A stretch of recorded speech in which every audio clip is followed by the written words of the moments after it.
Hello, I'm Jared Nigro, Executive Director of Pasadena Audubon Society. At Pasadena Audubon Society, our mission is to bring the excitement of birds to our community through birding, education, and the conservation of bird habitat. Please join us in any or all of our programs that serve this mission, whether it's joining us for a free bird walk in a local park or trail, or volunteering with our bird science program, which teaches local elementary school students about birds, habitat, and wildlife. Visit us online at pasadenaaudubon.org and go to our calendar page to see how you can join in on the fun.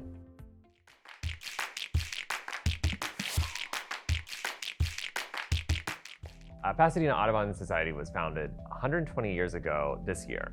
So we've been around since 1904, and originally it was about birding. And we've grown it out since then to be about birding and then bird habitat and the sciences and conservation in general. Pasadena Audubon Society is all about informing the public about birds and birding. So we do that in multiple ways. Our keystone is bird walks. That's what we were founded on, and that's what we will always continue to do, whether that's with our weekly bird walks for folks who need to go nice and easy or like something a little bit more challenging. We do a Christmas bird count, which has started way back in the day. And this was our answer to an old tradition of going out and hunting birds at Christmas. When we go out and we count birds at Christmas, it's way more friendly. But we do that, and then we have a nice dinner afterwards. It's really fun. But then our other key initiative is education. And one of our pride and joys of our Pasadena Audubon Society is the bird science program, where we go teach elementary school students about bird science, conservation, habitat. We actually installed a native garden at Westminster Elementary STEM Magnet. And that's been something amazing to watch thrive and grow as the kids get to walk around nature in their own school, get to see how birds come to that spot, and then they can use it for not only just birding, but insects and soil and plant habitation. It fulfills a lot of needs for the science schools. So Pasadena Audubon Society has its doors open to anybody who's interested in improving our community in terms of bird habitat. So one of the things we've done recently is let the citizens know that the door is open if they want to start working on their own native plant garden. Because as we know, California native plants need to be in California. And so we have a student at Arcadia High School, which is outside of Pasadena, but still in the San Gabriel Valley. And she wanted to put in a native plant garden in her campus. The Arcadia High School campus is massive, and it has a lot of non-native plants. So we just started with one sample plot of land, and she initiated the whole thing, but she involved Pasadena Audubon to help design the landscape, to get expertise from our experts, and to also just construct the back end, the asking for donations, all of the thank you letters, everything in between. And it's just got installed the other day, and it's a brilliant garden that will hopefully just turn into the whole campus. The biggest challenge that we face in our mission is our ecosystem ever-changing because of basically human interruption. So there's a few things that we try to keep on our docket. It's one is please plant native trees and native plants. So we're working with the city and with other community foundations, I should say, to start installing more native bird-friendly habitats in their yards or parks or whatever. And the other one is outdoor cats. We all love cats. I own 3 cats. I'm a huge cat lover. But I gotta keep them inside because cats will hunt birds even if they're not hungry. They just do it because they're cats, and that's what cats do. So that helps increase unnecessary deaths for birds. We've lost approximately a quarter of all birds since the 1970s. And that's something that is very much stoppable if we continue just to be vigilant on our basic functions in our gardens and our homes. The most exciting initiative we have going on is our Modus Tower program. We're really excited about expanding that, and we have been very delicately throughout Southern California. The Modus tracks birds, and we tag birds. We catch them and we tag them, and then the Modus can track them as they do their migrations up north or down south. And so we can't just have one tower at one spot. We want to have multiple towers throughout California so that can track all the different spots, pelagic birds out by the sea or inwards towards the Bear Divide, which is near us, and the San Gabriel's mountains. So we keep installing those throughout California. We had a program called Bins to Peru, which it was us donating used binoculars to Peruvian birders, so that they could watch birds and go and track birds and keep bird science alive in Peru, because the birds that are going through Peru go through Los Angeles and Pasadena and end up all the way up in Canada.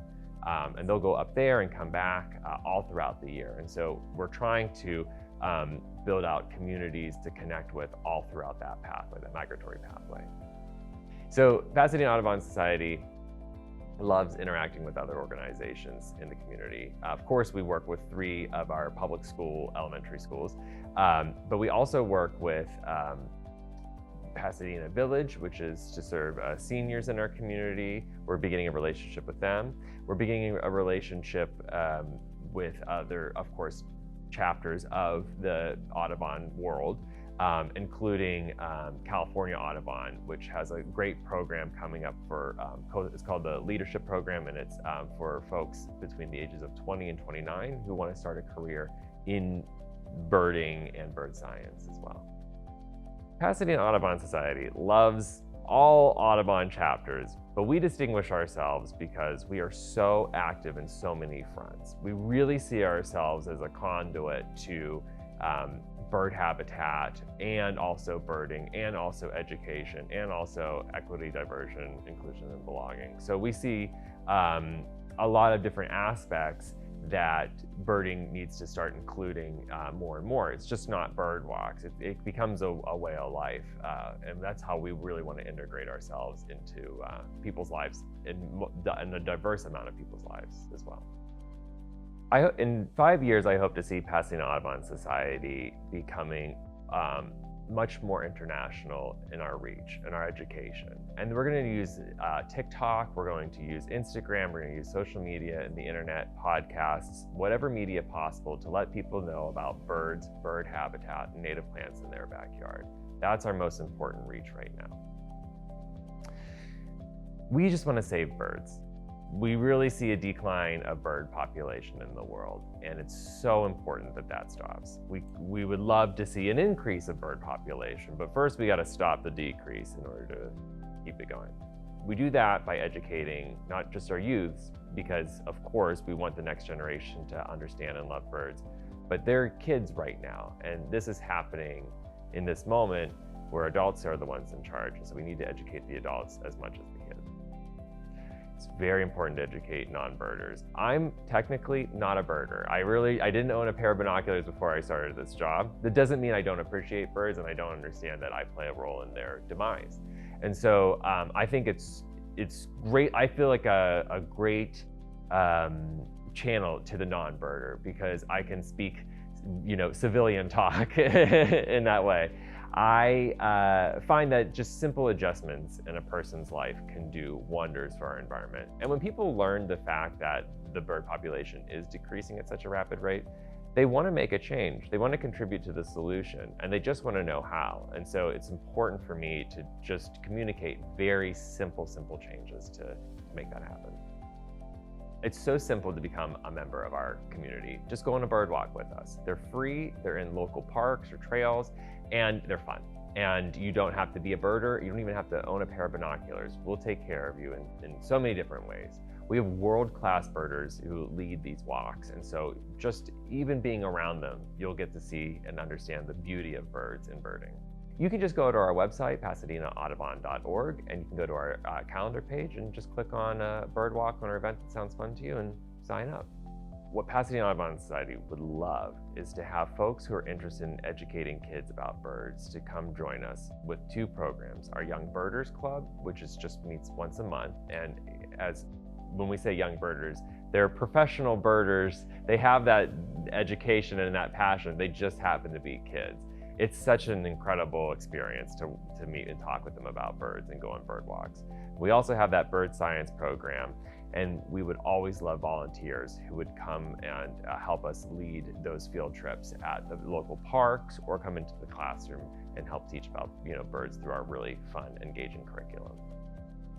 Even if you aren't interested in birds that much and you just want to see what we're about, please come on a bird walk. You can leave 30 minutes into the bird walk if you feel like it. But I guarantee you, the second you actually start to hear and distinguish bird sounds, the different songs that they have and the way that they fly, the beauty will wash over you. And at the very least, you may never do a bird walk again, but you'll have had that little chunk of time in which you really see what nature has to offer.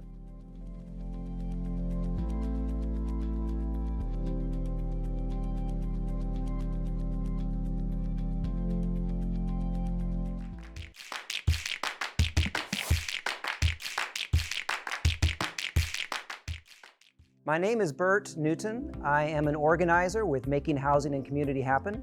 We are a Pasadena-based, faith-rooted organization working through the local faith communities for housing justice here in Pasadena. While our organizing and advocacy work is based here in Pasadena, we also do coalition work across the state for housing justice. And our educational work stretches across the nation. We have done housing justice forums as close by as Arcadia and as far away as North Carolina.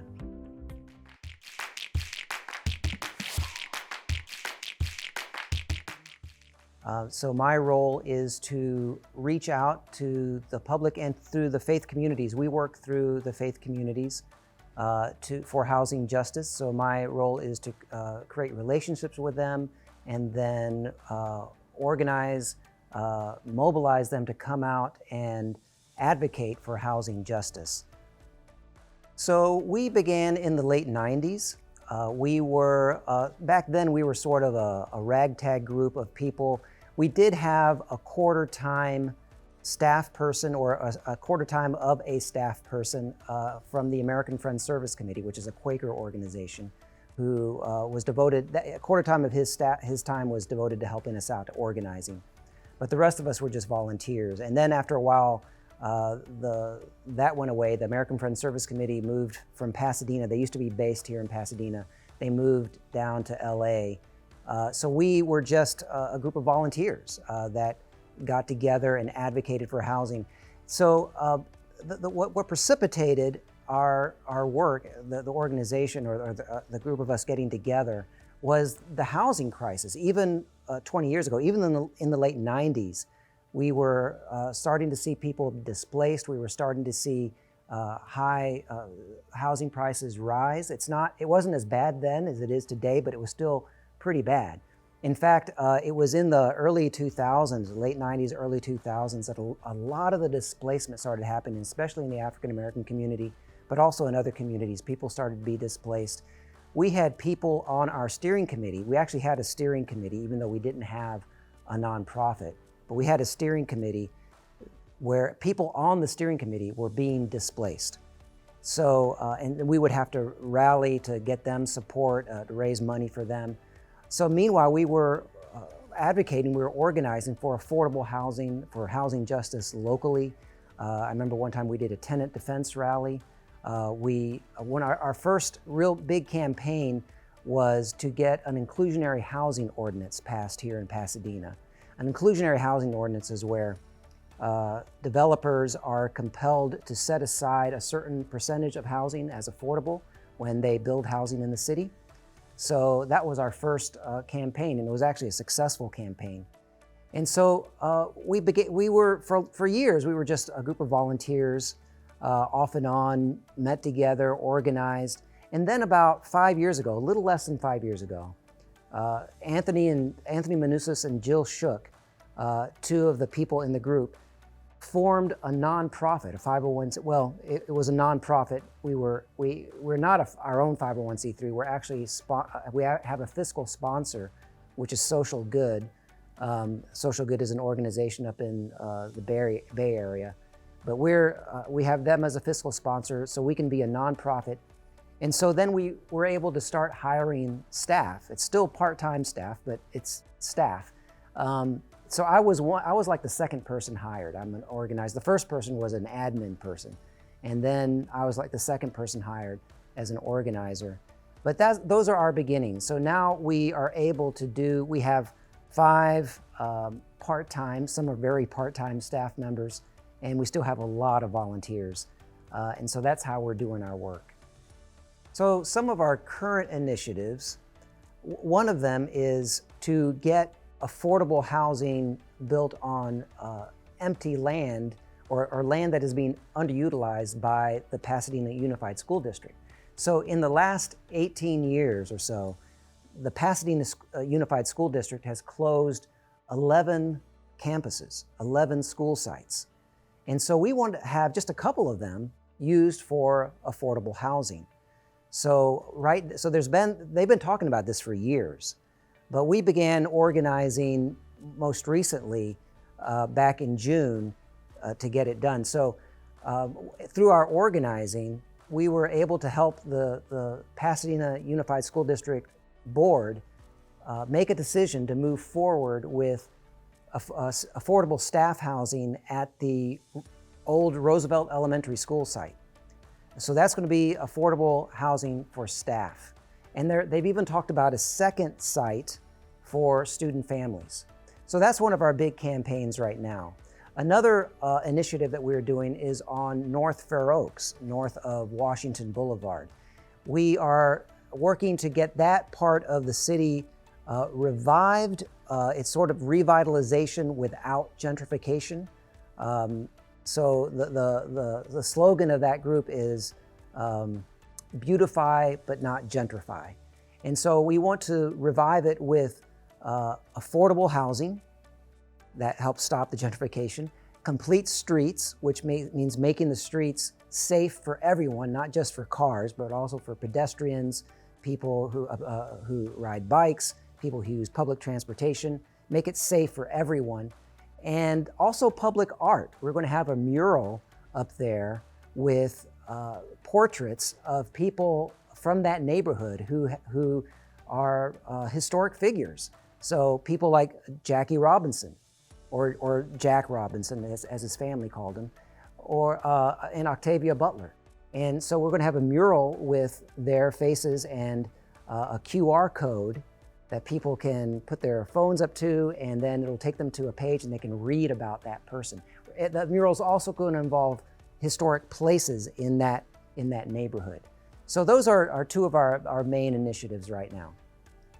Well, there's always challenges. So one of the big things we run into is when people don't want affordable housing near them, or they don't want density. Probably the biggest thing we run into is anti-density. It's not so much affordable housing, at least not here in Pasadena. We find out that people actually want affordable housing, but they don't want density. So there was a former mayor of Pasadena who said that when he was going door to door and asking people what are their priorities, they said they wanted 2 things. One is affordable housing, and the other is less density. Well, those are in opposition to each other. So people tend not to want density. In fact, we found that some people will object. Even it doesn't matter if there's no affordable housing in it. In fact, their opposition to it actually increases if there's no affordable housing in it.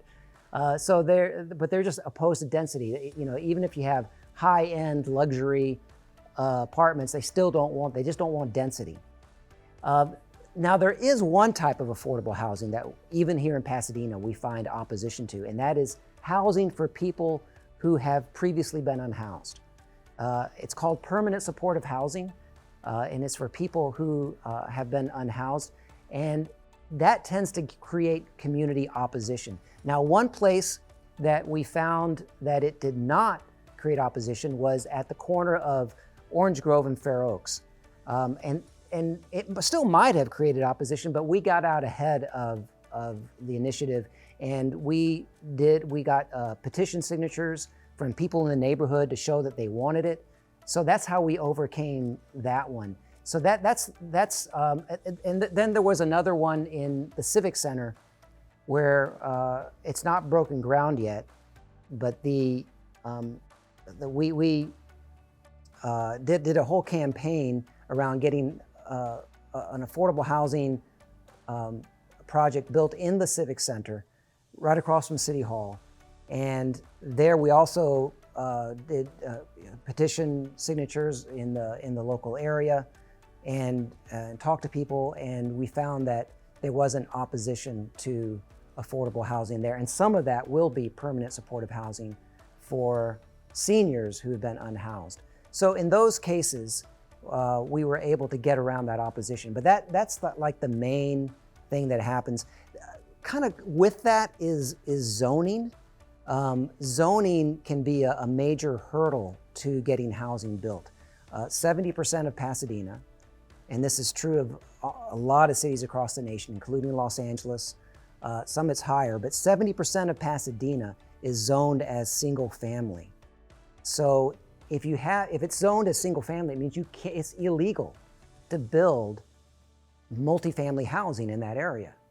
And that's especially difficult for affordable housing, because affordable housing is usually subsidized, and to get it to pencil out, you often have to have like 40 or 50 units in a development for it to pencil out. Otherwise, it's just not feasible. There's a few types like Habitat for Humanity and some other types of low-dense affordable housing that you can do, but it doesn't make much of a dent in the overall affordable housing crisis. To really meet the affordable housing crisis, we have to build the larger projects or larger developments that have like 40, 50 or more units. And that's just not possible in 70% of Pasadena because of the zoning. So sometimes we are waging struggles over zoning. And we have won some of those just by sheer organizing, and also sometimes going to the state level. At the state is more willing to override local zoning like that than the local city councils are. So that's how we get around that one. So the way that people can get involved in working with us and working together on housing justice, you can go to our website, makinghousinghappen.org. And at the bottom, if you scroll to the bottom, you can sign up for our newsletter, and then you can get our alerts. You can also contact me, Bert, B-E-R-T, at makinghousinghappen.org, and I will respond to you. I'll let you know about our campaigns. There's often opportunities for people to write emails to like the city council or and right now the school board, because we're trying to get the school district to use some of its land for affordable housing. We also need people to show up and to testify at these meetings. Testimony is very powerful, because not only does the governing board hear you, but also the public who's watching, because a lot of these meetings are broadcast over the internet. So testimony is very powerful. Actually, I should go back and say that writing emails it's not just the governing board that will see it, but those also can be seen by the public, and those often are read by media. So we've had cases where we have people email the school board or the city council, and then journalists, when they're doing a story, they will actually look at the emails, and they'll quote the emails that were sent in, and then that gets broadcast publicly, because a lot of people read what the media puts out there. I'm always amazed at how many people read these stories. I have people emailing me about actions that we did and how the people we mobilized got quoted, and they're emailing me before I even see it, and they're sending me the links to the stories. So those are ways that people can get involved. We also have other volunteers. Sometimes we have opportunities for people to gather and stuff envelopes. We have our annual celebration where we need volunteers, but yeah, contact me, Bert, at makinghousinghappen.org, B-E-R-T, it's Bert like Sesame Street, B-E-R-T at makinghousinghappen.org.